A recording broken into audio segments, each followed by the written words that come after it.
I was listening to one of my favorite podcasts, and it was Smartless.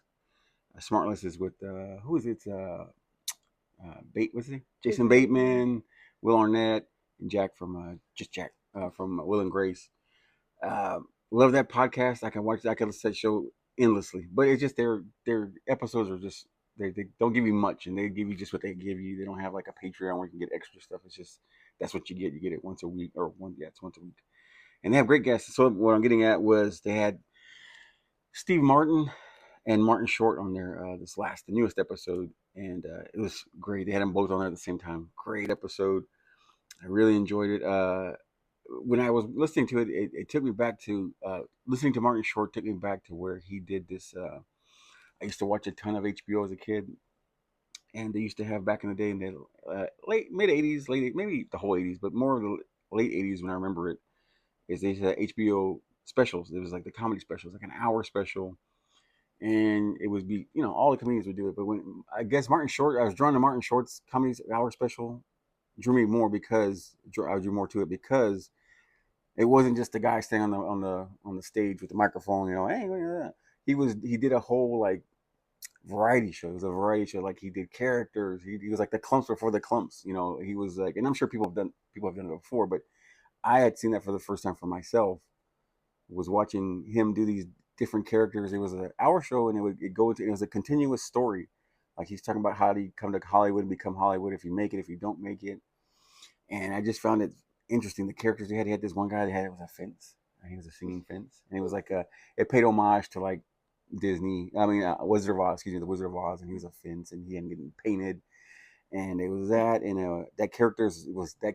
It was Martin Short walking through his show, his hour special, and he was reminiscing and thinking about what got him into show business. And he was talking about this character, this made up character he made up called O'Day, Dale O'Day, and that's the guy that was the fence and stuff. So he would that was his favorite actor. It's a made up character, but fictional character, but it was funny, and it was just things that inspired him. And they had the Dale O'Dale guy was on a set and he got killed on set. It's just a funny. It was just like an expanded story that kept going and going. And they interviewed his sister, and like the sister had a bunch of kids running around the house, and she was like screaming at them. They're like white trash and stuff. It was a funny thing. It was a funny bit. But what got me about Martin Short, excuse me. What got me about Martin Short was his little nuances that he did, his little movements, his little pauses. When he was doing that thing, he would pause and he would make it. That what made it funny. That's what made it funny. It wasn't that he wasn't saying jokes. He would be doing a certain bit or with two characters, and he would do a certain pause, and it was just spot on. It was just, and that drew me into him, and that got me into comedy. I watched a ton of comedy, as like I said, those hour specials on HBO. I used to love the way, and I'll put a clip on all these things that are bringing up. I'll bring up little clips on this, and you'll see. But it was the 1989 specials of Steve Martin. God, I keep saying it, Martin Short, and it says, "I Martin Short goes to Hollywood," and it's from 1989, and it's a phenomenal bit, man. It's just an hour special. It's funny as shit. Yeah, I was drawn away. That got me into it big time. Like just the Hollywood and all that stuff. I wanted to go to California, but that's for a certain kind of person. But anyway, he was great. That was just something else, man. And one of the characters in that thing was like two gay dudes that he was playing. One was another guy, and it was him playing a gay guy. And they were like in an LA restaurant, and they're both eating and they're having their drinks, and they're like, "Yeah, I had the shrimp or whatever," and it was sensationally, what do you say, sensationally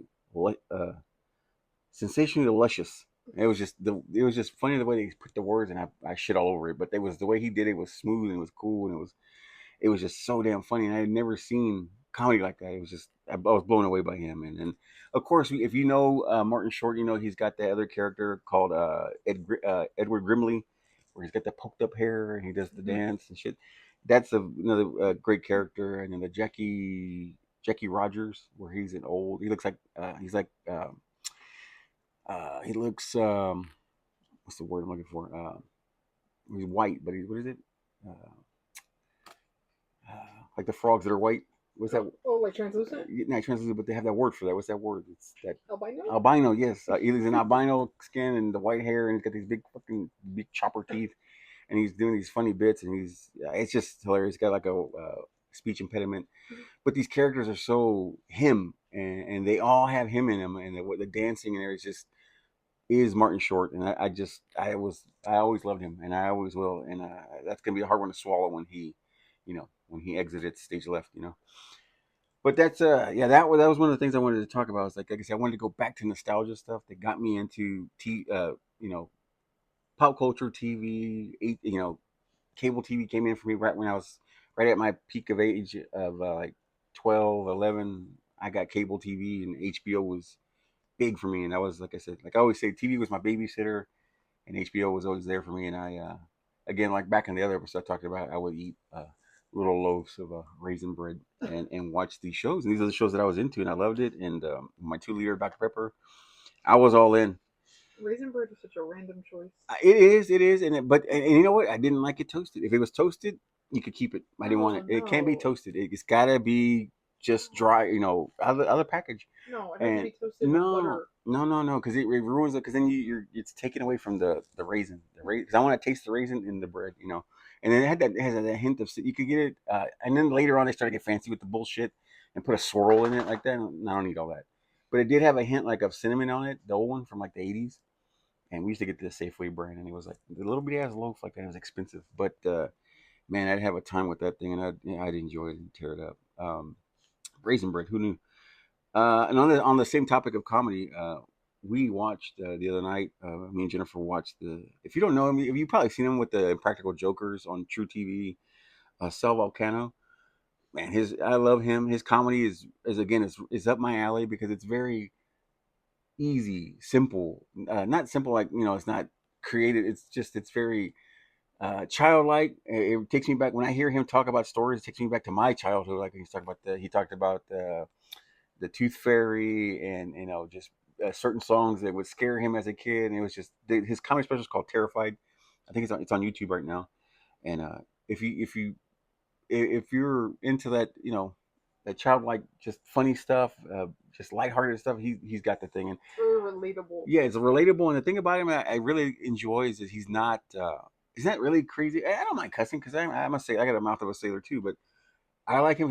It's pretty clean. I mean, you could watch it with because like my in laws they would like it because it's pretty clean. But he's extremely funny. And again, just like Martin Short, just like Martin Short, his pauses, his looks, breaking the joke or whatever, the breaking the story, and he has a face, and it kills. The face kills. It's not so much the joke, of course, is funny, but that added extra lanyard there makes it perfect, makes it just perfect. So check out Sal's special Terrified on YouTube. Check that out. It's amazing. But I'm gonna put a lot more content out. You're gonna see a lot more of this Hidioter's face. But I don't want to stop the 52. I want the 52 to continue. Again, Angel and hopefully Vinny, they'll get some stuff out too as well. But for the most part, I'm kicking it off for now. So this is one of many, many little bits we'll put out.